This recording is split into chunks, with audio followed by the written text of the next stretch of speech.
CHAPTER 20 of Judge Burnham's Daughters.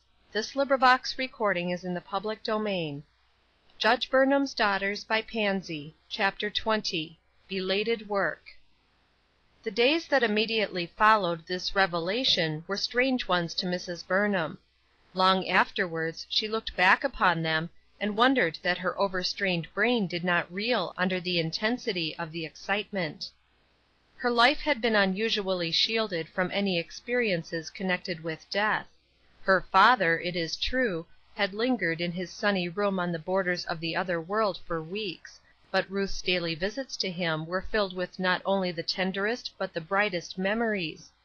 Always he was in the sunshine, ready to cheer and encourage her, so full of bright anticipations for himself that it had not seemed possible to think of the word death in connection with him, and the final scene had been such a jubilant entering in that she could only feel afterward as though she had a glimpse of eternal life. But this was different, so utterly different. It was not that Seraph made any visible sign of fear or of rebellion, such was not her nature, but that she had a fierce battle to fight in her own heart was only too apparent. Her face changed alarmingly in the course of the next few days, took on the worn, haggard look of extreme illness and anxiety, and wrung Mrs. Burnham's heart whenever she saw it with a pain unlike any that she ever felt before. A human soul in peril, and she the only person near who knew the one sure way for safety, yet feeling powerless to lead to it. She was made to feel, during those first days, that she had managed the trust that the doctor had imposed on her in an utterly irrational manner. Judge Burnham was at first angrily incredulous. It was utter nonsense that a girl who had been in splendid health up to the time when she had caught a violent cold should sink into a rapid consumption. That disease was not in the Burnham family. They were, as a family, noted for strong constitutions. The thing was incredible. Westwood was nervous, or careless, or mistaken, at least. They must have counsel. He wondered that the physician had not attended to this before if he really feared danger. And a solemn council of eminent physicians was held, although Dr. Westwood assured the father that in his judgment it was unnecessary and useless. So indeed it proved. There was no dissenting voice. Dr. Westwood, on his part, expressed himself privately to Mrs. Burnham as being extremely shocked over the effect that the news had had upon his patient, and did not hesitate to say that he feared she had been too abrupt. The only reply he made to her explanation that Seraph had overheard his own words, and precipitated the tidings upon herself, was to gravely repeat his fear that she had been too abruptly told, and to wish that they had kept their knowledge to themselves. As for her husband, he angrily blamed her for exciting Seraph in any such manner, and he should have supposed her judgment might have served her better than that. But Ruth could forgive much to the disappointed father during these trying days. These were his daughters, and in strangely different and in strangely unthought of ways he was losing them both. Meantime there came into her heart a genuine pity for Mr. Satterley. Let him be what he would, a subject only for contempt heretofore, there was no denying the fact that the dignity of a terrible sorrow was upon him. He came and went a dozen times a day, always with that look of misery deepening about him, which told of a sudden and bitter disappointment settling down on his soul. Ruth, watching him, being waylaid many times during the day to answer his eager questions, felt convinced for the first time that at least one thing in his life had been genuine. He loved the woman who was now his promised wife. Was this swift coming sorrow a portion of his retribution for the past? Her manner toward him grew gentle, almost, in spite of herself. He might have been guilty of that which had led her to despise him, but he was suffering now too greatly to make her want to add one feather's weight to the blow. So she took care to speak an encouraging word when she could, and let voice and manner tell him that her heart ached over his burden, and grew nearer to liking him during these brief encounters than she had imagined it possible she ever could.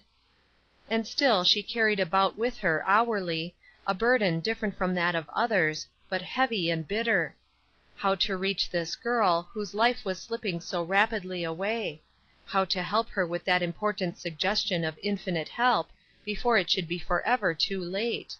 This was the question and the longing that so grew upon her that it was becoming almost insupportable.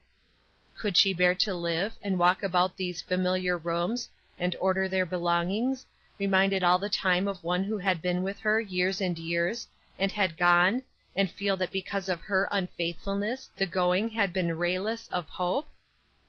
A professional nurse was installed once more, the disease having now taken a sufficiently serious form to awaken the respect of those important persons.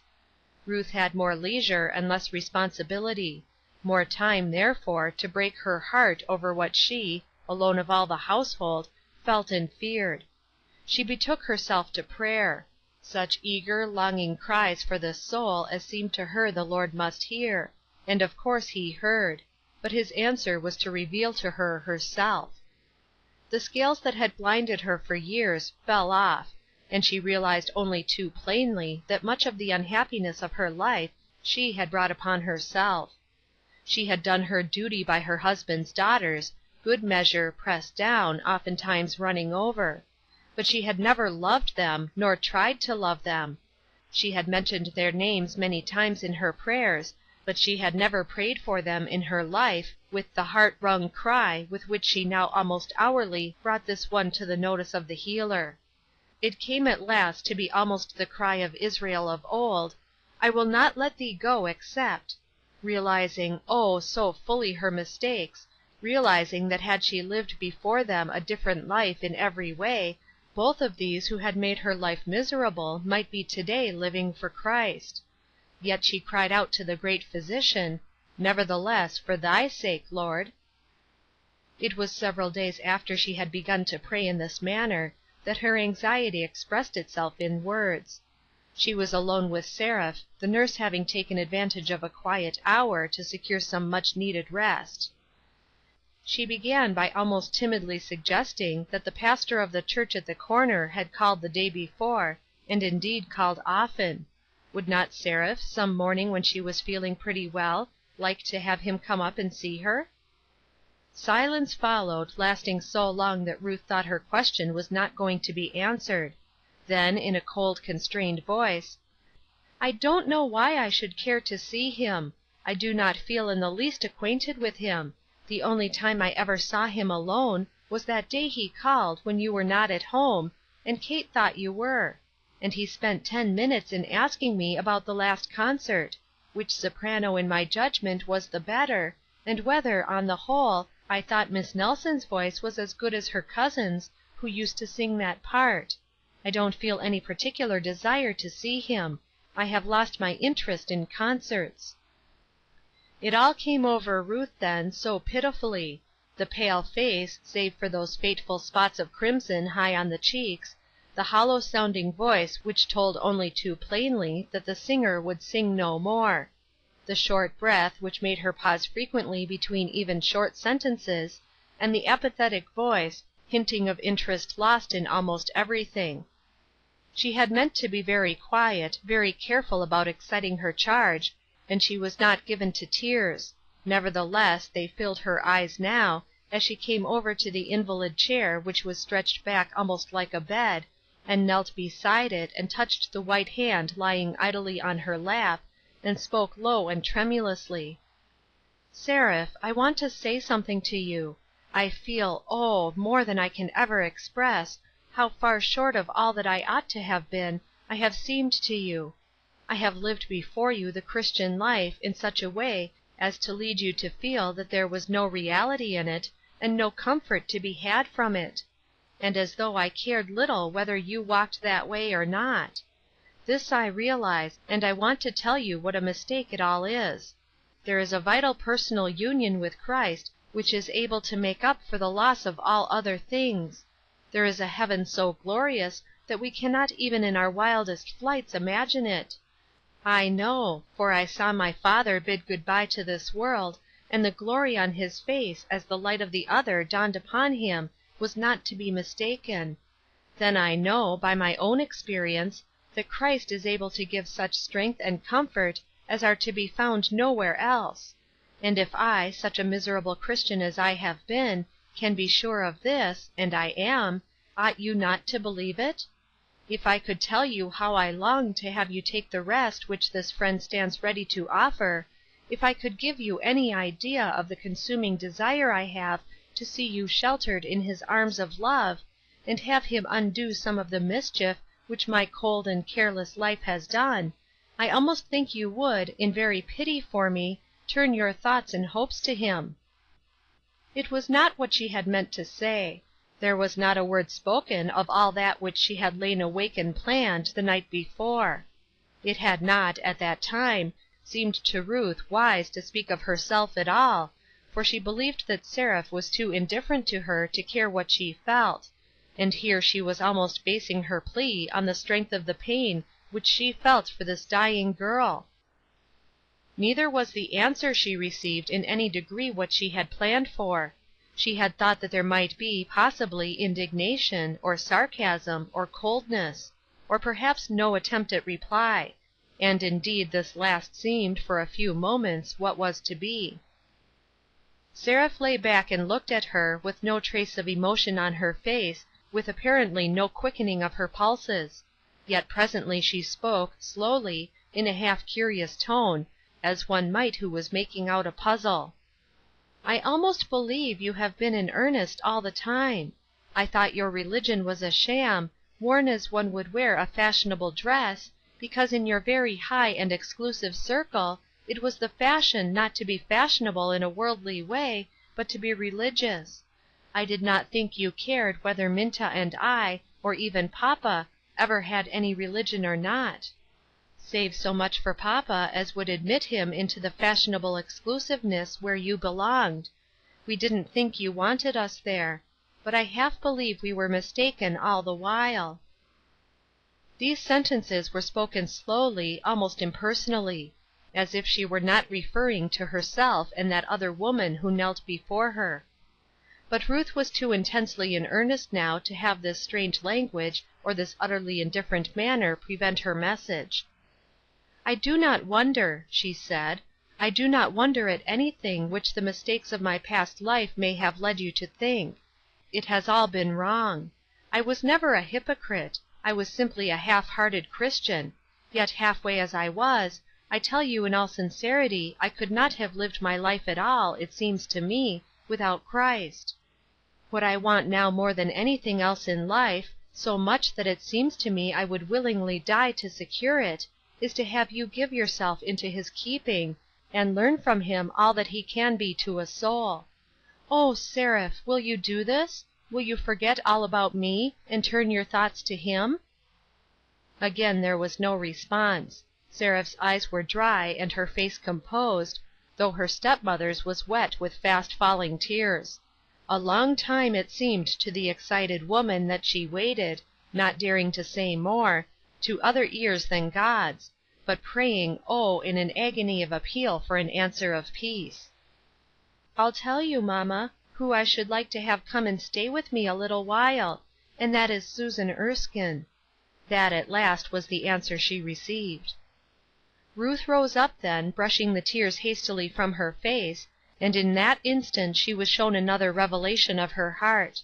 She thought she had been to its utmost depths, but in the light of this experience she saw that she not only wanted this soul saved, but had wanted the Master to let her be the instrument in his hands, and that it hurt her to have herself, in effect, pushed aside, and another messenger called after. It was an instant's revelation, and the sudden revulsion of feeling which it caused passed almost as quickly as it had come. "It is a good thought," she said humbly. "Susan could help you. She always helped me. She is teaching, but perhaps a substitute could be found. I will write to her this evening. No, I will have your father telegraph if you like. That will save you from so long waiting. I feel almost sure she can arrange to come." "Then send for her. She is the only one I can think of in the world whom I would like to see." And Seraph had turned her head away from her mother and closed her eyes.